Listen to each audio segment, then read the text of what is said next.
Muito bem, continuamos aqui na nossa aula 21, 21ª semana.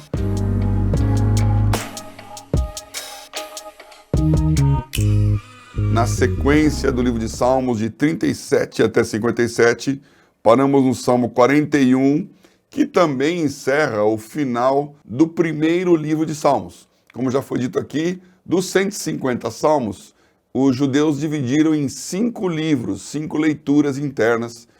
Dizem alguns que é para referenciar os 5 livros da Torá.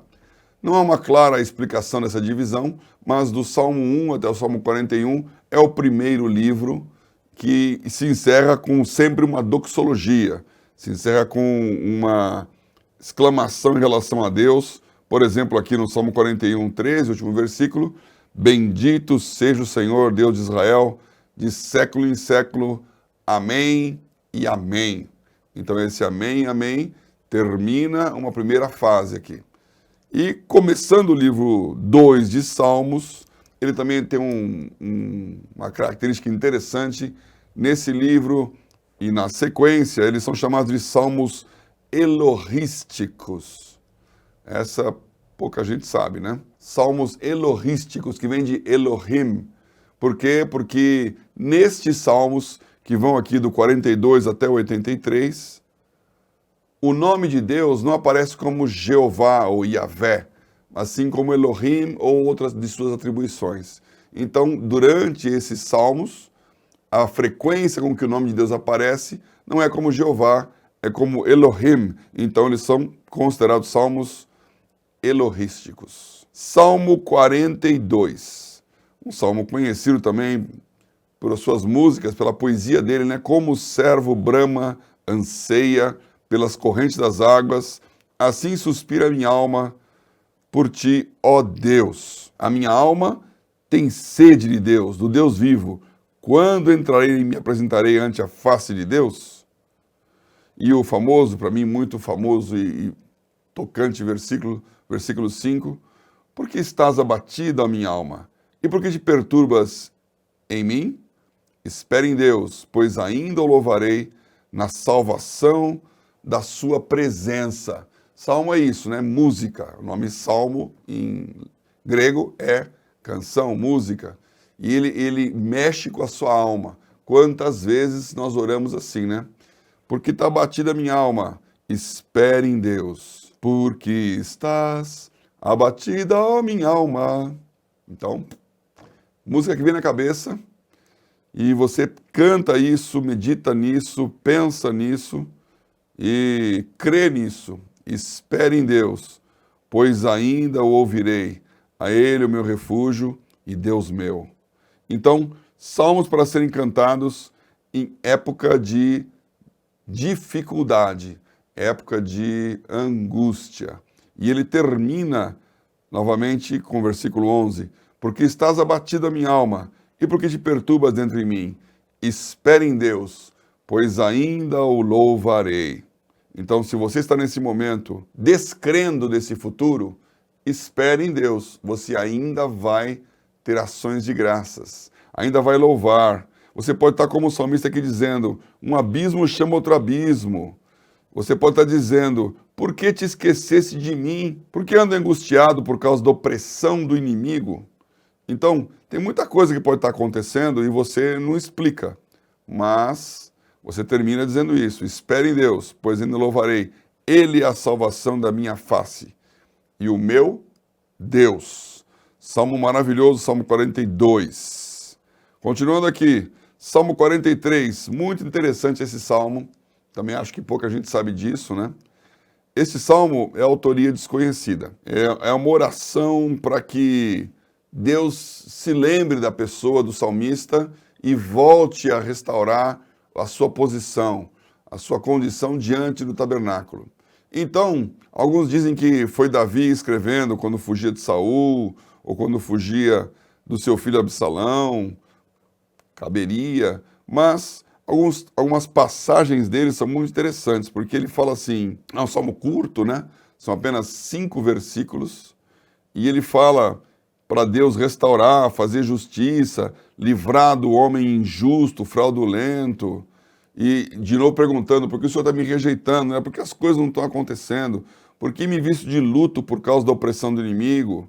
Mas ele diz aqui no versículo 4, então irei ao altar de Deus, do Deus que é a minha grande alegria, e com harpa te louvarei, ó Deus, Deus meu. E aqui vem, porque estás abatido a minha alma, porque te perturbas dentro de mim, espere em Deus, pois ainda o louvarei. Ele é a salvação da minha face e o Deus meu. Você vê que ele repete o versículo, né? De um jeito interessante. O mesmo final do versículo 11 do capítulo 42 é o final no versículo 5 do capítulo 43. E muita gente diz que isto aqui, na verdade, é um cantor, um arpista que havia sido banido, que havia sido exilado de entrar no santuário, de cumprir a sua função, né? Então ele fala aqui, eu quero voltar para o altar de Deus, que é minha grande alegria, estar na casa de Deus tocando harpa na casa de Deus. Poderia ser um arpista fora da escala. Vocês que são músicos aí, será que vocês gostam tanto assim, né? Esse desejo de estar na sala de Deus, no altar, na presença, de estar cantando, adorando, louvando. Então, e outra coisa, nessa hora da dificuldade, em vez de reclamar dos outros, console a sua alma, né? Acho que isso é muito interessante aqui, porque a dor da injustiça, ela produz essa autorreflexão, né? Estou sendo injustiçado, estou sendo perseguido, estou sendo impedido de fazer aquilo que eu amo, que é tocar nos átrios do Senhor. Mas, alma, espera aí, fica tranquila, ainda o louvarei. Você vai voltar a tocar, você vai voltar a cantar, você vai voltar a adorar a Deus diante do santuário, diante do altar.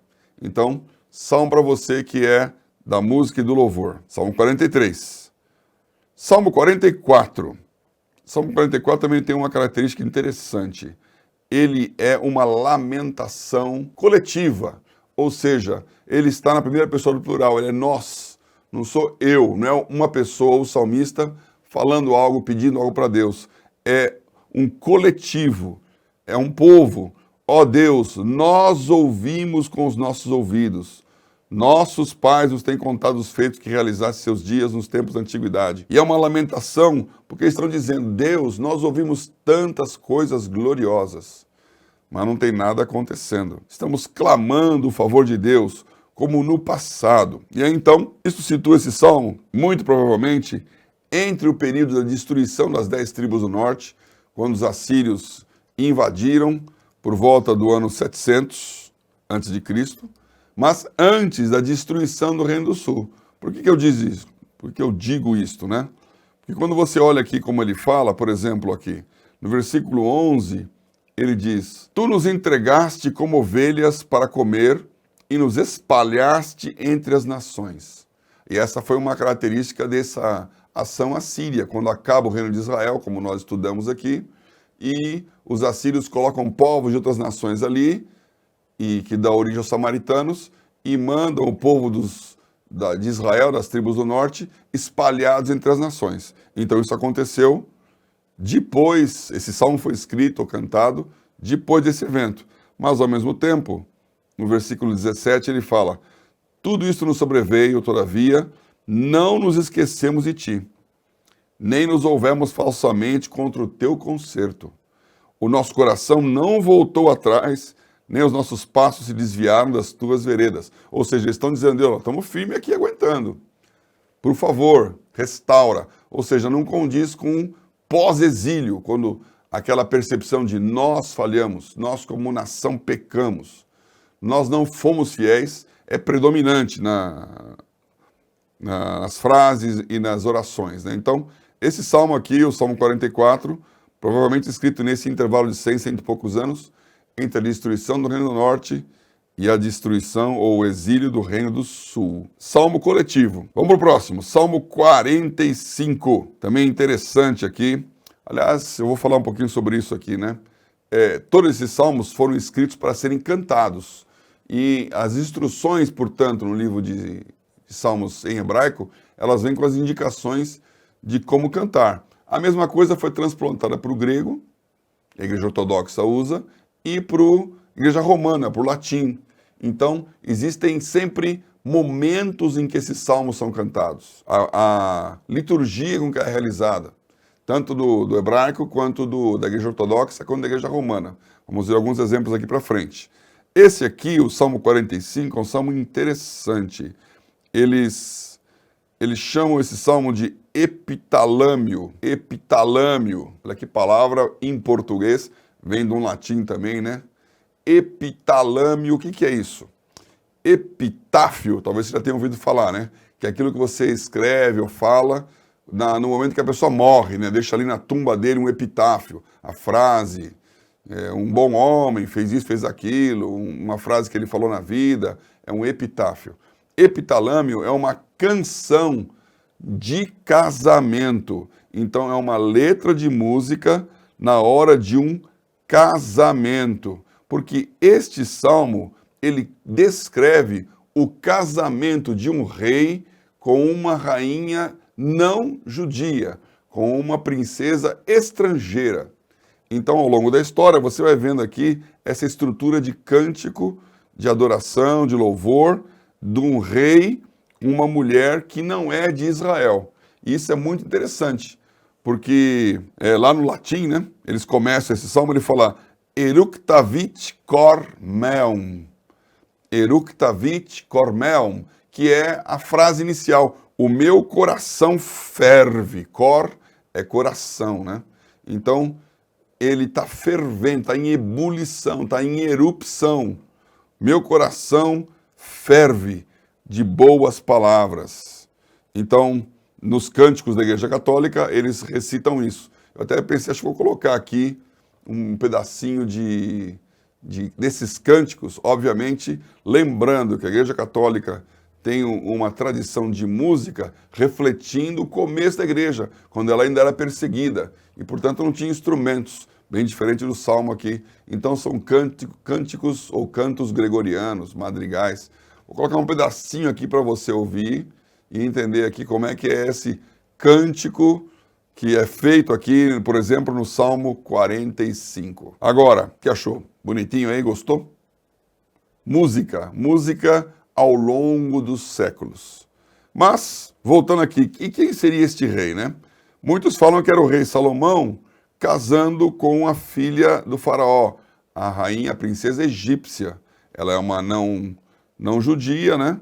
E muitas coisas que se escrevem aqui apontam para isso, né? Porque eles falam da grandeza do palácio, o esplendor do rei, a força que ele tinha, né? A beleza da rainha, é uma coisa que nós vamos ver mais para frente aqui em Eclesiastes, volta a esse assunto, né? Agora, também outras pessoas falam que podia ser Acabe e Jezabel. Não é uma coisa que recomenda muito aí o Salmo, né? Mas o casamento do rei era celebrado com os salmos. Então, Acabe também, Jezabel é uma rainha da filha de Tiro, então era fenícia, aquela região, e casa com o rei de Israel, né, da tribo do norte, da de Samaria, e poderia falar disso aqui. Mas todos os judeus sabem, declaram que este salmo é mais do que o literal dele. Ele está falando do Messias. É um salmo messiânico. Olha que eu estou falando de judeu, não estou falando nem de Jesus aqui. Eles entendem que esse salmo é uma referência ao casamento do Messias com o seu povo.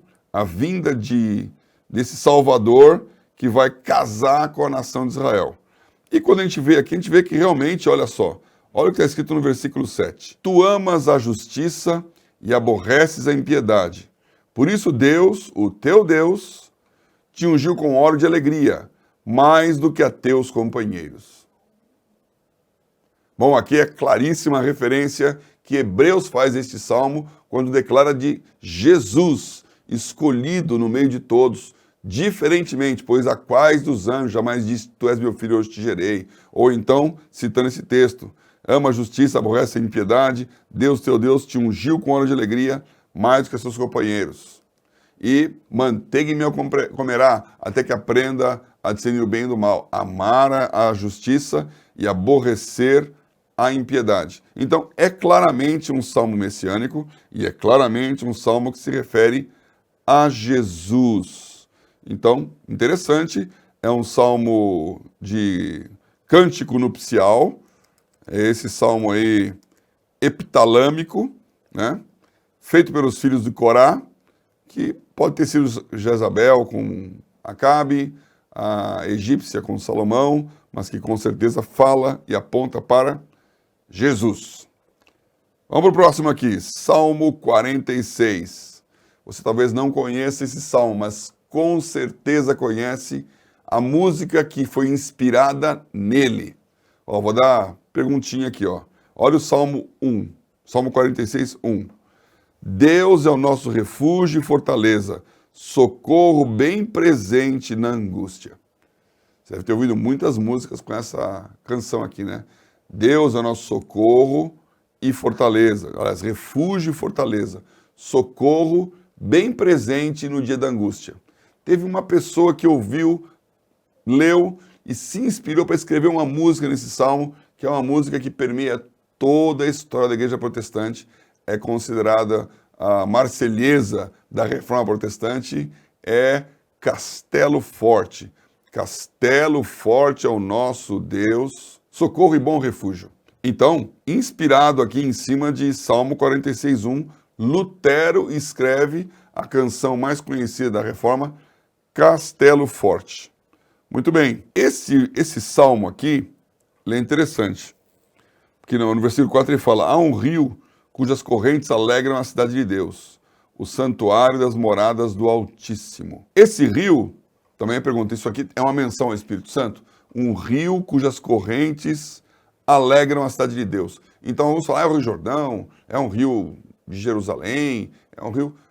Provavelmente esse rio se refere a um rio espiritual que fala, você louva a Deus e esse rio está alimentando, e como Ezequiel falou, deixa esse rio fluir, deixa a água subir, ele sai do templo, sai do santuário e leva tudo com a sua correnteza. Outra coisa interessante aqui é que na versão hebraica é pedido para ser cantada por Alamot. Alamot são as virgens. Então, esse salmo aqui é cantado por mulheres num tom soprano. Como ele é esse salmo de declaração de que não temeremos, que tudo dará certo, que Deus é o nosso refúgio, ele era um salmo de adoração a Deus pelas vitórias. E muitos falam que ele é um salmo cantado pelas mulheres, pelas virgens, que saíam na frente de Davi quando ele voltava da guerra, celebrando as vitórias dele sobre os filisteus. Versículo 3, versículo 7, versículo 11, tem aquele Selá no final. Já falei aqui, é uma coisa que ninguém sabe direito a tradução, mas que significa uma pausa ou um momento para que a música entre. Então, dá mais essa conotação de cântico congregacional, em que tem lá as mulheres cantando, dançando, salmodiando, aí para um pouquinho e entra a música.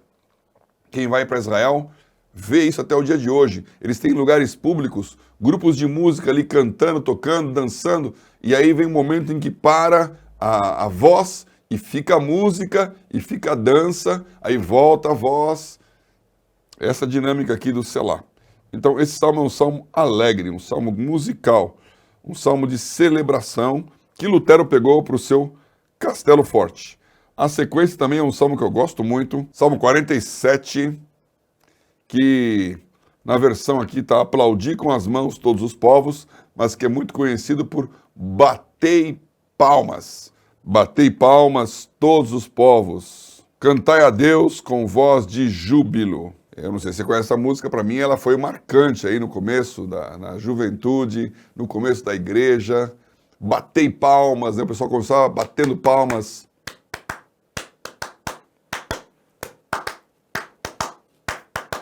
Batei palmas todos os povos. Música, som, ruído, celebração. Isso aqui, né? Olha o nome dele em latim. Omnes gentes, plaudite manibus. Ou seja, todos vocês aí, pessoal, bate palma. Tem gente que não gosta quando o pessoal no culto fala, vamos bater palma, né? Mas plaudite manibus, já que se você for um pouquinho mais tradicional, peça para o seu pastor pedir em latim, né? Plaudite manibus. É esse salmo elorístico aqui. De novo, o nome de Deus aqui, cantai a Deus, ele fala Elohim, porque o Senhor Altíssimo é Jeová. Então, vem essa alternância, né? Batei palmas todos os povos, cantai a Deus, celebrai a Deus com voz de triunfo, porque Jeová é grande. Aí não dá para escapar do Jeová, né? Quando você fala da força, da autoridade, do poder, o nome é Jeová. Ele é o grande rei, o rei de toda a terra. Interessante aqui também que no versículo 5 fala, Elohim, Deus subiu com júbilo, Jeová subiu ao som da trombeta. Esse som da trombeta é o som do shofar. Então ele coloca aqui aquela hora em que o shofar é um instrumento musical feito pelo... Vou colocar aqui a imagem do shofar para vocês, ainda trabalho para o nosso editor aqui. Olha aí vocês como é um shofar. Ele é o chifre de um carneiro, de um bode. E esse chifre retorcido, uns maiores e os menores, é como se fosse uma corneta, né?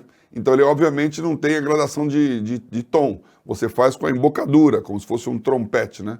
Então você assopra e dá o tom que ele vai para cima ou para baixo. Então o som do shofar é o som da festa, é o som da celebração, é o som da presença de Deus. Deus subiu com júbilo, o Senhor subiu ao som do shofar.